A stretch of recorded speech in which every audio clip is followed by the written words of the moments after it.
Hello children, how are you all? I'm sure you all are doing good. Let's start today's chapter, area and perimeter. When we put an object on a plane surface, it occupies some space of the surface. The space occupied by an object is called its area. Observe the following figures. The shaded portion of the above figure is the area of these figures. देखिए ये figures है, अगर हम इन्हें किसी plane surface पे रखेंगे तो कुछ ना कुछ स्पेस ऑक्यूपाई करेंगे, है ना। तो ये जो फिगर्स हैं, इनका जो शेडेड पोर्शन है, ये इनका एरिया है. Comparison of areas. When the figures are of the same shapes, we compare them by the observation. We observe that the first triangle is the smallest and the fourth triangle is the biggest.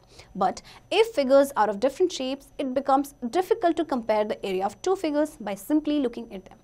Areas को हम किस तरह से compare करते हैं? देखिए same shapes हैं, triangle, okay, और हम देख के पता लगा सकते हैं कि जो फर्स्ट ट्रायंगल है वो सबसे छोटा है एंड जो फोर्थ ट्रायंगल है वो सबसे बड़ा है. इसका मतलब इसका एरिया सबसे ज़्यादा होगा. बट व्हाट हैपेंस जब हमारे पास डिफरेंट फिगर्स आते हैं? For example, look at the following figures.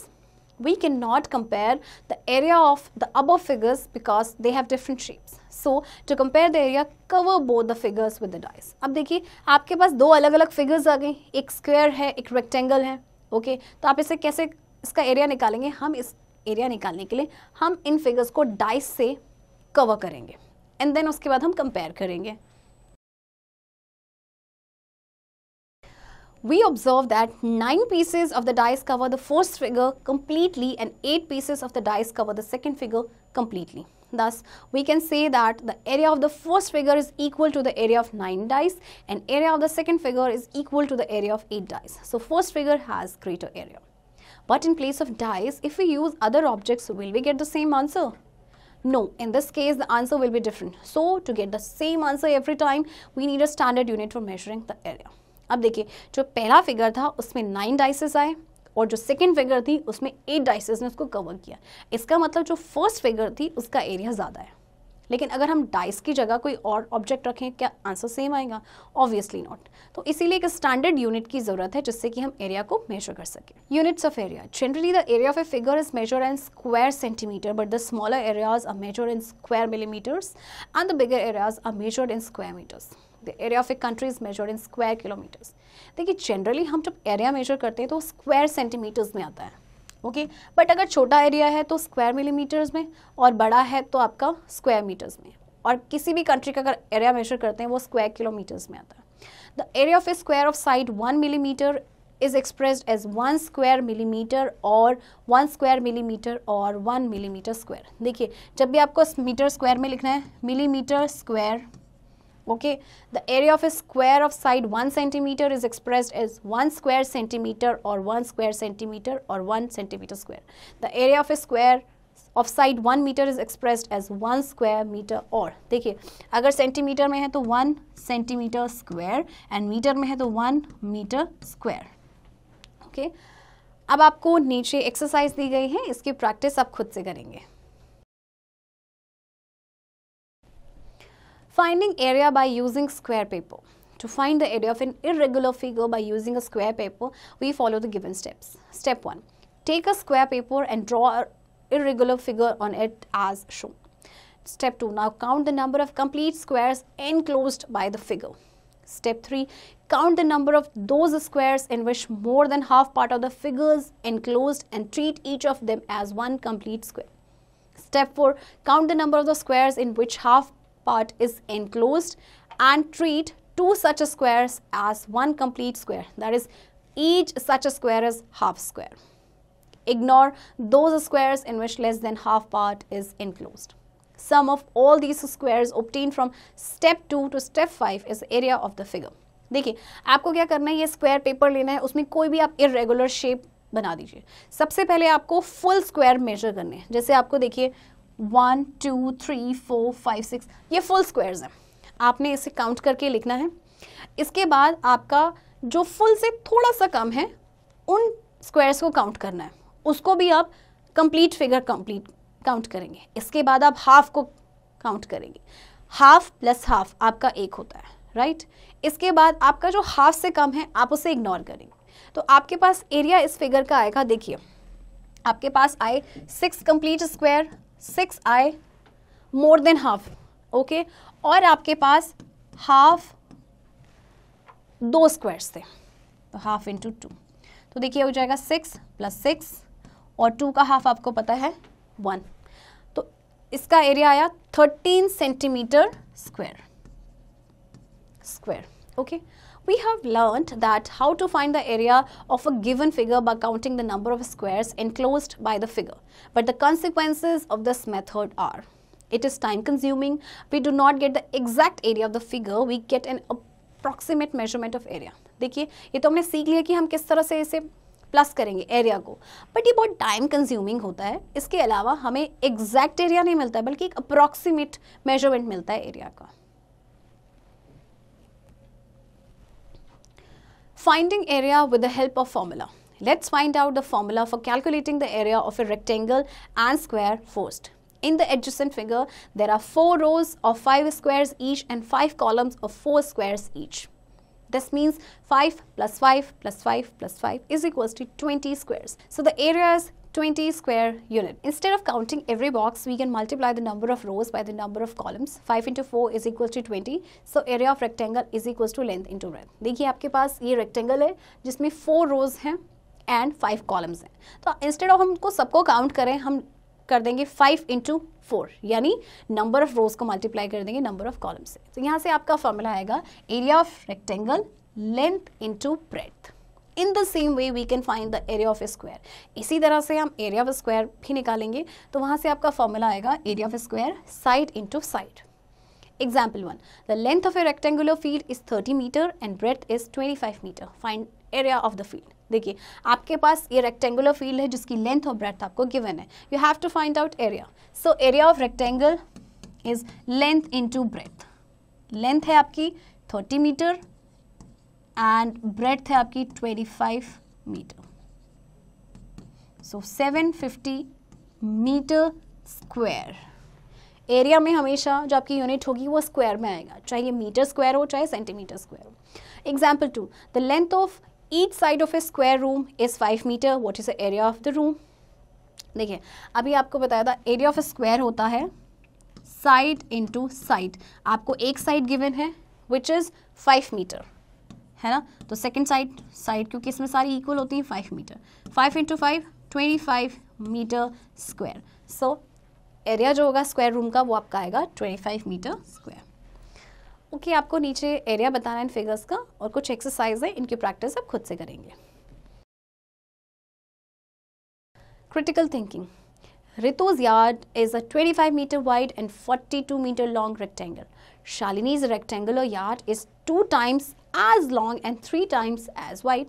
What is the area of Shalini's yard? देखिए रितु का यार्ड है, उसकी ब्रेड और लेंथ गिवन है, और शालिनी का जो रेक्टेंगुलर यार्ड है वो 2 गुना है, यानी इसकी लेंथ से ट्वाइस है, 2 टाइम्स है यानी 2 गुना है, और उसकी विड्थ से 3 टाइम्स है. तो शालिनी के यार्ड का एरिया क्या होगा ये आप खुद से फाइंड आउट करेंगे. Perimeter. The sum of the length of all side of a closed figure is called its perimeter. Look at the figures given below. Perimeter का मतलब क्या होता है? कोई भी साइड्स उनकी टोटल लेंथ, जैसे आपके पास ट्रायंगल है, देन स्क्वायर है, पेंटागन है, और इस तरह से अगेन 5 साइड्स की एक फिगर है. Each of the figures is formed by a definite number of line segments. Thus, the perimeter of figure A is AB plus BC plus CA. अगर हम इसकी पेरीमीटर निकालने की बात करेंगे तो AB plus BC plus CA. इसी तरह से जो नेक्स्ट फिगर है figure B, AB plus BC plus CD plus DA. Okay, और आपकी जो फिगर C है देखिए AB plus BC plus CD plus DE plus EA. यानी कि पेरीमीटर का मतलब आप समझ ही गए, जितनी भी साइड्स हैं आपने उन्हें प्लस करना है. The following example would help you to understand the concept of perimeter more clearly. A boy goes for a walk around a 6 meter long and 4 meter broad rectangular field every morning. Can you calculate how many meters the boy has to walk to take 1 complete round of the field? एक बच्चा जो है रोज morning walk पे जाता है rectangular field में, जिसकी length है 6 मीटर एंड उसकी ब्रेड्थ है 4 मीटर. तो वो एक कंप्लीट राउंड कितने मीटर्स में करता है, यानी कितने मीटर्स में वो एक कंप्लीट राउंड वॉक करता है. So let's find out.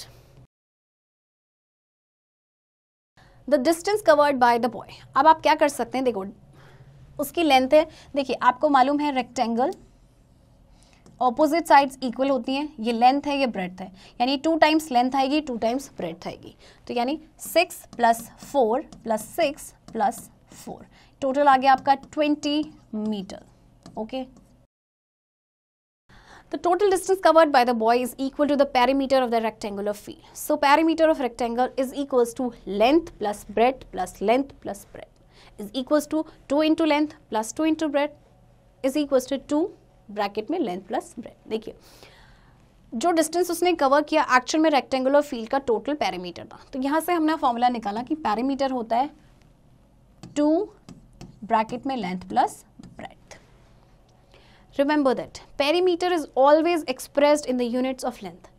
अब देखिए पेरीमीटर को हमेशा लेंथ की यूनिट में ही एक्सप्रेस किया जाता है, मीटर सेंटीमीटर इस तरह से, स्क्वायर नहीं आता। The adjacent figure PQRS is a square. The length of each side is 8 centimeter. The perimeter of a square PQRS is equals to 8 + 8 + 8 + 8 centimeter is equals to 32 centimeter. देखिए आपके पास ये square है, इसकी एक साइड दी गई है, खाली एक साइड क्यों दी है, क्योंकि स्क्वायर की चारों साइड्स इक्वल होती हैं, यानी ये 8 सेंटीमीटर है तो ये भी 8 सेंटीमीटर, ये भी 8 सेंटीमीटर और ये भी 8 सेंटीमीटर। तो पेरीमीटर यहाँ से निकल के आएगा side plus side plus side plus side, यानी कि 4 इंटू साइड।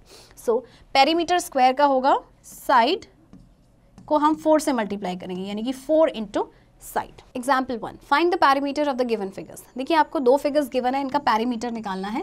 आप इनकी टोटल साइड्स को प्लस कर देंगे, चाहे वो 4 साइड्स है, 5 है या 6, अगर आपको ऐसी फिगर दी होती है तो आपने प्लस करेंगे। इसमें देखिए आप इन्हें प्लस कर दीजिए, 6 + 4 + 10 + 12 एंड ब्रैकेट के बाहर सेंटीमीटर, तो आपका टोटल आंसर आएगा 32 सेंटीमीटर। सेम आपको इस फिगर में भी ऐसे ही करना है जो आप खुद से करेंगे। Remember that perimeter of any irregular figure is equals to sum of the lengths of all the sides of the irregular figure. देखिए कोई भी irregular figure है, जैसे कि आपकी irregular है, ना ये square है ना ही आपका rectangle है, उसमें perimeter कैसे निकलेगा, sum of all sides. Okay?